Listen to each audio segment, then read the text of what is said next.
David's Saturday AI Thoughts, episode 22, 18th of July 2026, Futures and Fears.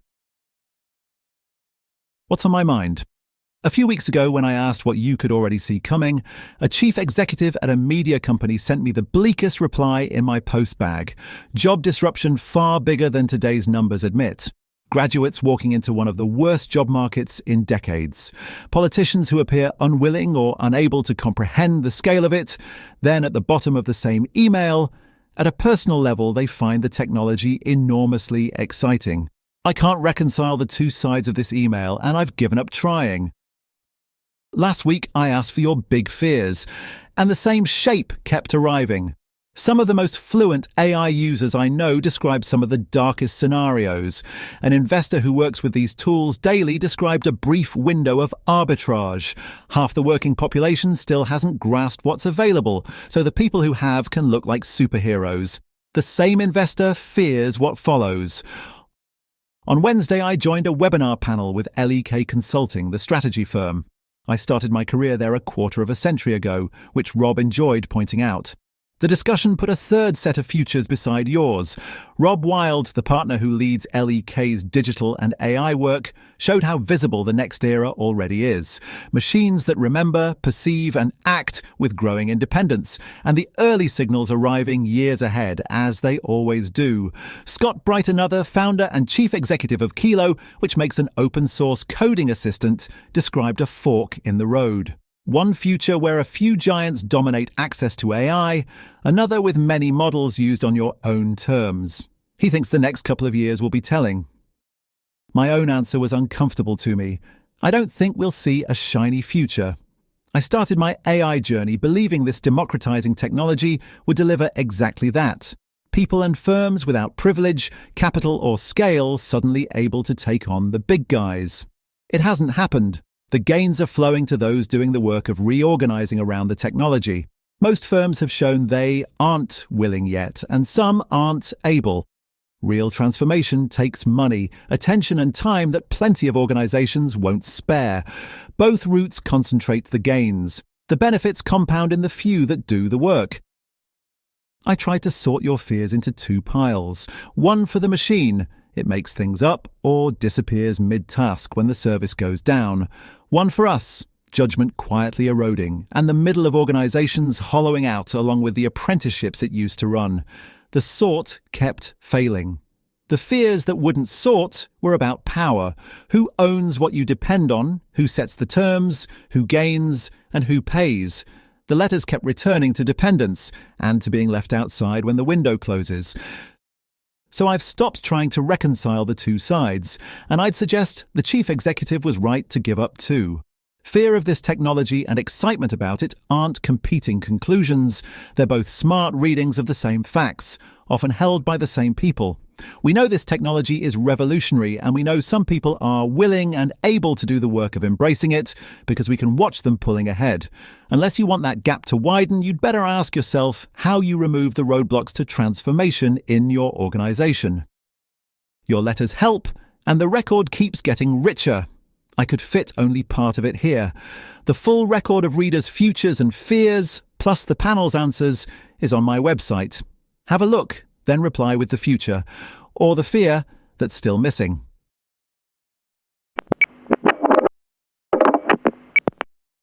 Here are 3 things worth knowing this week. Number 1. AI data theft stopped being a lab demo this week.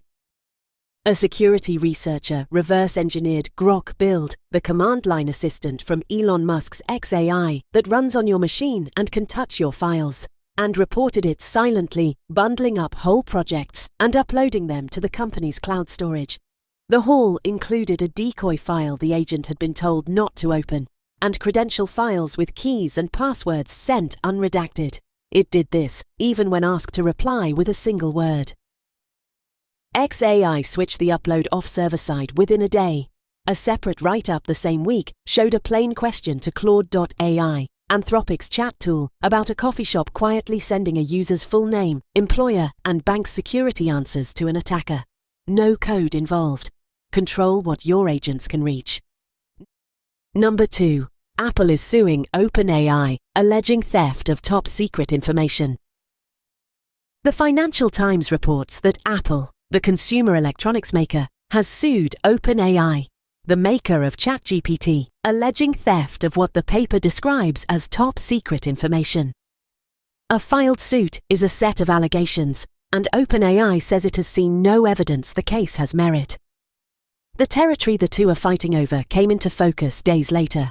Bloomberg reports that OpenAI's first device, designed by Jony Ive's team, will be a moveable, screenless home speaker built as a family companion. Proactive, personal, learning its owners over time. That would carry the third generation of AI, the AI employee you manage rather than the chatbot you prompt, into the household, ground Apple has owned for 2 decades. No wonder the lawyers arrived before the product did. Number 3. 9 in 10 firms now run AI agents. 79% are struggling to get value. The capability adoption gap, this email's home turf, now comes with hard numbers from 2 studies.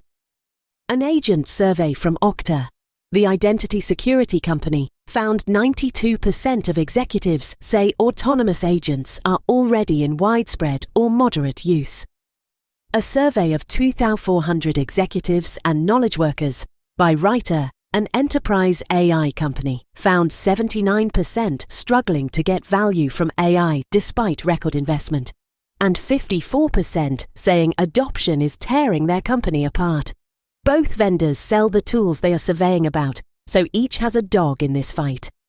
The numbers still land. The sharpest diagnosis of the gap arrived this week from AMP, the AI operations newsletter run by former Meta data scientist Rachel Woods, and it mirrors the framework I published in April. This is not a model problem. It is a sequencing problem. Individual fluency first, then shared team workflows, then systems that mostly run themselves. Almost everyone skips straight to the third. If your rollout is straining, work out which rung you skipped before blaming the model.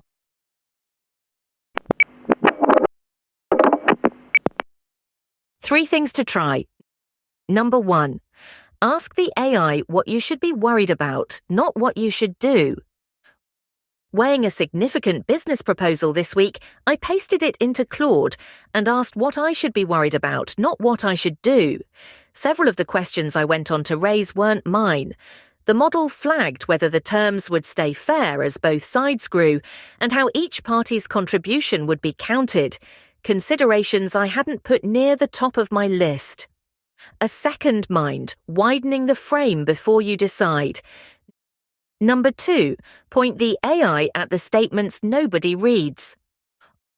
On a call this week, an artist described a payment from a collecting society several times larger than anything they'd ever received, with no new release and nothing obvious to explain it. My suggestion: this is exactly the work a language model is for. Reconciling opaque statements is dull, error-prone work it does well, across a whole back catalogue at once, surfacing the payment that breaks the pattern and the likely reason. Everyone sits on some pile they've stopped reading. Invoices, expense reports, royalty runs. Give yours the same pass this month. Number 3, spend 10 minutes checking what your AI tools can reach. The Grok Build episode from 3 Things a moment ago is also a to-do item. The researchers' write-up showed an official tool from a major AI lab quietly zipping up whole project folders, sweeping in a secrets file holding a live access key the user never handed over.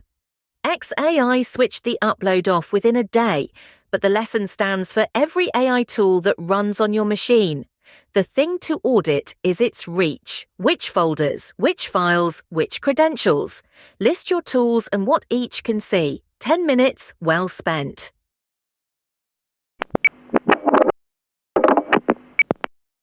What readers said.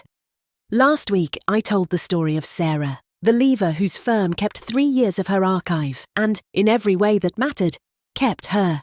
The boldest replies flipped that story around. A reader reworked the whole scenario from the worker's side. If a firm can keep your archive, you should own it too. Licensing your own thinking, negotiating royalties, and arriving at the next job as portable infrastructure, with equity in the thing that might replace you. Then the fears came in, as invited. A reader who once built a life around another company's tools warned of the rug pull, that we grow reliant and then the terms quietly change. And a reader whose fear sat closer to home dreaded a future where we sit sedated by an endless stream of personalized content, built to keep us consuming rather than to think.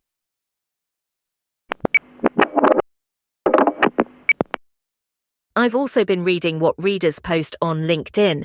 The mood this week was less about what the models can do and more about the work that goes in around them.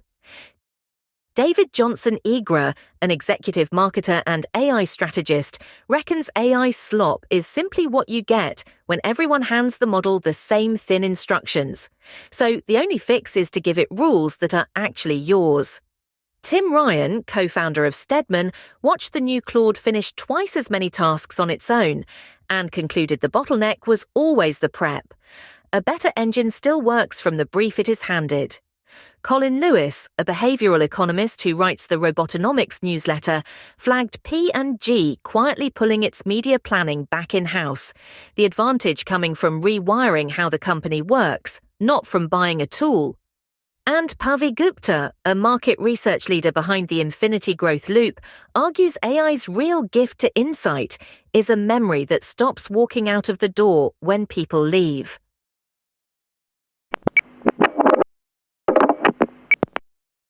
That's it for David's Saturday AI Thoughts this week.